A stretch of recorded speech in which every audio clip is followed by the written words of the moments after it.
hindi po ako nakikipag-usap ng any government contracts o government transaction. Nung naging senador po ako, naging SAP po ako noon, maraming lumalapit, humingi ng tulong lang po ako sa kanila. I'm the most accommodating person, sa totoo lamang po, sa panahon ni Pangulong Duterte. Pero hindi po ako humingi ng kapalit. Sinasabi ko lang, gawin nyo lang yung tama. Just do what is right. Lalong-lalo na po sa mga natulungan ng mga nasa gobyerno po. Hindi natin maiwasan, uso yung mga name dropper, walang katapusan gagamitin yung pangalan mo. Ulitin ko lang po, kung may pagkakamali o pagkukulang man ang kamag-anak ko, ako na po mismo ang magpapakaso at magpapakulong po sa kanila. And it would be very unfair on my part na po na maging dahilan pa ako na hindi na po nakipag-cooperate ang Diskaya dahil meron silang pinoproteksyonan. Ako na pong nananawagan muli, not only sa Diskaya, nananawagan po ako sa lahat ng witnesses. Diskaya, lahat ng contractors, magsabi kayo ng totoo. Magsabi kayo ng totoo. Tumbukin po natin yung talagang mastermind. Papunta na eh. Papunta na doon sa mastermind eh. Sa ICI, alam niyo sino yung mga mastermind. Tumbukin niyo po. Sa DPWH, sa Ombudsman, tumbukin niyo yung mastermind. Sino po yung mga nasa likod nito? Nagaantay po kami. Nagaantay ang Pilipino na meron pong mapanagot. Umaatras na ngayon. Paatras na ng paatras. Katapusin ko lang po. Uso kasi ngayon eh. Puputikan ka ng itim para sila ang pumuti. But I trust our people to see through the noise. I have stood by them through floods, fires, earthquakes, and the pandemic. I earned their trust not through words but through action. Serbisyo po ako at pagmamalasakit sa Pilipino. At hindi ko po sasayangin yung tiwalang binigay niyo po sa akin. I will never walk away from them. Sa katotohanan lang po tayo, ang pakiusap ko lang po, sa katotohanan lang tayo. Lumabas po yung totoo muna. The truth lang po. Ilabas niyo po yung katotohanan. Yan po ang pakiusap ko sa ICI, Secretary Vince, at sa lahat po ng nag-iimbestiga. Doon lang po tayo sa katotohanan. Huwag na tayong paikot-ikot pa. Huwag natin ilihis ang katotohanan. Huwag niyo pong lokohin ang Pilipino. Tumbukin po natin ang dapat tumbukin. Anong kinalaman ko dyan sa 2017? Kung meron mga joint venture sila, please check. Imbestigahan nyo po. Panagutin nyo, kasuhan nyo. Willing po ako maging complainant. Kung may mga pagkukulang, willing po ako. Kesa naman papaikot-ikot pa natin. Kasi expect it na hindi lang po ito ang mangyayari. May mga gumagalaw na puwersa para iikot po yung katotohanan. Para hindi mapanagot. Nandun na eh. Klarong-klaro na dito. Nag-imbestiga na tayo dito sa Blue Ribbon Committee. Marami nang lumalabas.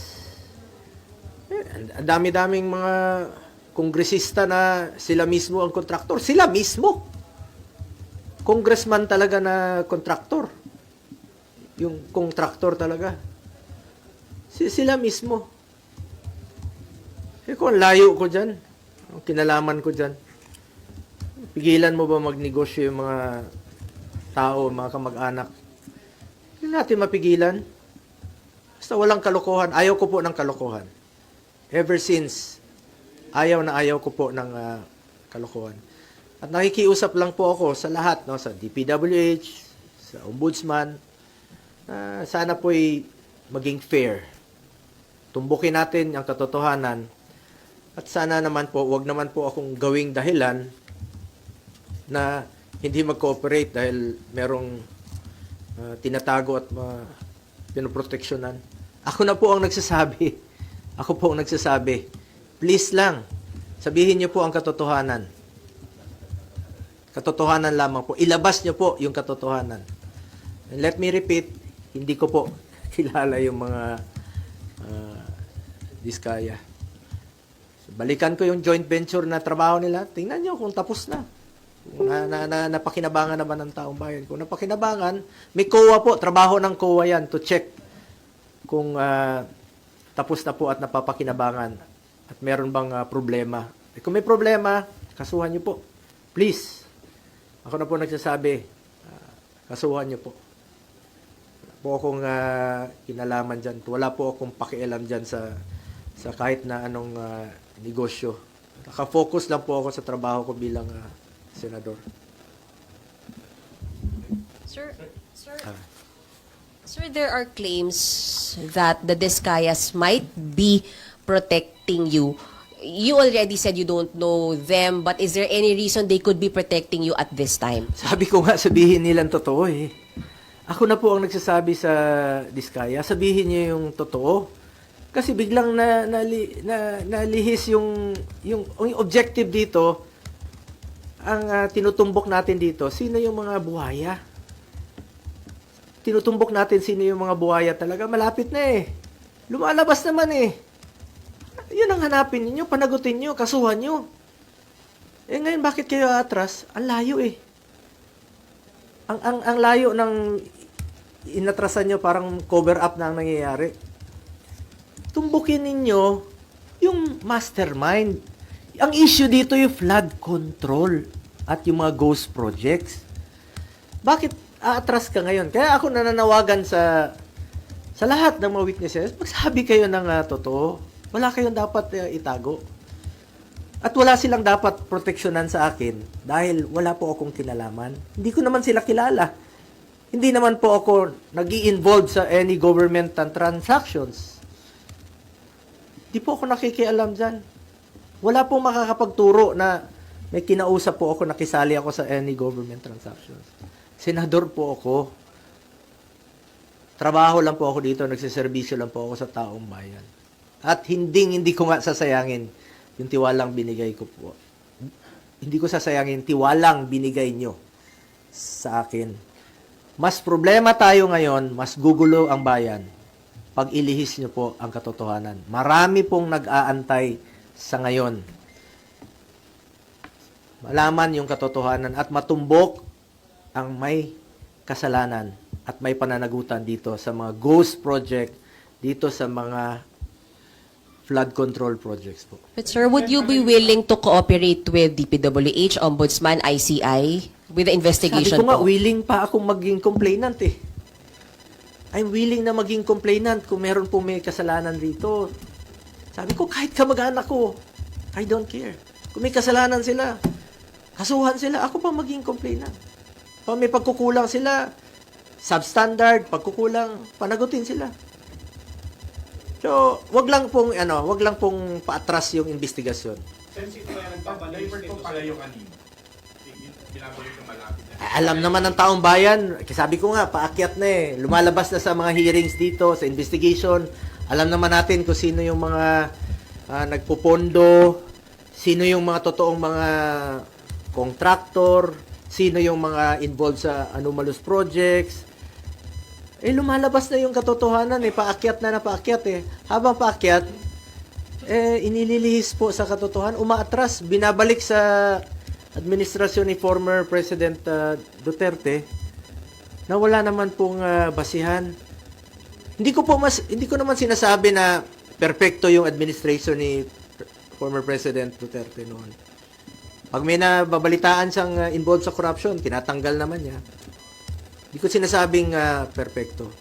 Ngunit ito ngayon, nandito yung malala eh. 22 to 25. Nandito yung malala. Hindi naman puputok yan kung hindi malala eh.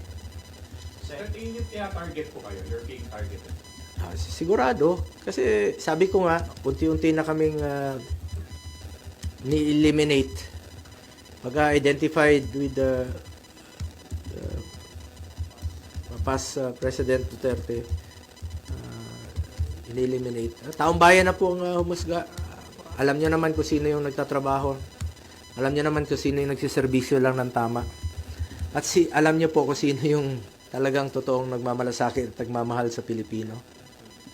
So, sir, para po sa inyo, yung announcement po ng investigation dun sa CLTG ay panglilinis lang? Yes. Bakit? Ang layo eh.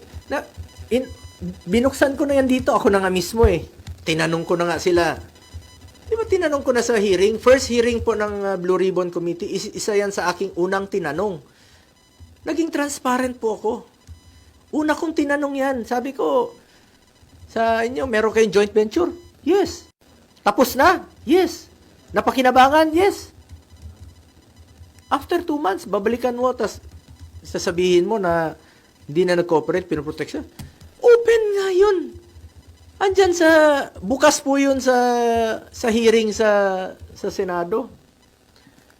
Sabi ko, willing po ako to cooperate. Willing po tayo malaman ang katotohanan. And willing po ako na maging complainant dito kung kakailanganin. Kahit kamag-anak ko, kasuhan nyo, kung meron silang kasalanan at may pagkukulang yung kanilang mga trabaho. Let me repeat, wala pa ako sa mundong ito, hindi pa ako pinapanganak, may mga negosyo na po ang pamilya ko. Hindi pa ako senador, may mga negosyo na po yan. At for the record, retired na po yan. 2019, may facts dyan, may katotohanan dyan. Retired na po yan, 2022, 2019, hindi na po sila involved. Ngayon ko nga lang na-discover recently, nung nabuksan po yan dito sa hearing, kaya ako na po mismo nag-research. Importante, hindi siya anomalous. Importante, wala siyang kalokohan. Sabi ko nga, expected ko na po ito at wala pong katapusan ito hanggang hindi ko palitan ang kamag-anak ko o hindi sila kunin ng Panginoon. Sir, based on your research, wala kayong nakitang anomalous doon sa company ng tatay niyo po, tama? Ganun po ba, sir? Apo. Sir, sino yung retired? Yung license nila. Yung license So nila. they're not operating anymore? Yes, no more. Since where? Since when? Ito, last po yata nila is 2019 at officially 2022 retired na po sila. As in retired na, parang wala na, parang sinara na po talaga noon pa. At parang tinapos na lang po yata nila yung kanilang trabaho noong 2019. At hindi na po sila hindi nila ginagamit. Alam niyo itong Diskaya, uso yung ginagamit yung lisensya. Uso yung joint venture noon kahit saan po. Kahit sabi ko, umabot na nga ng Baguio, umabot ng NBI, umabot ng Ilocos.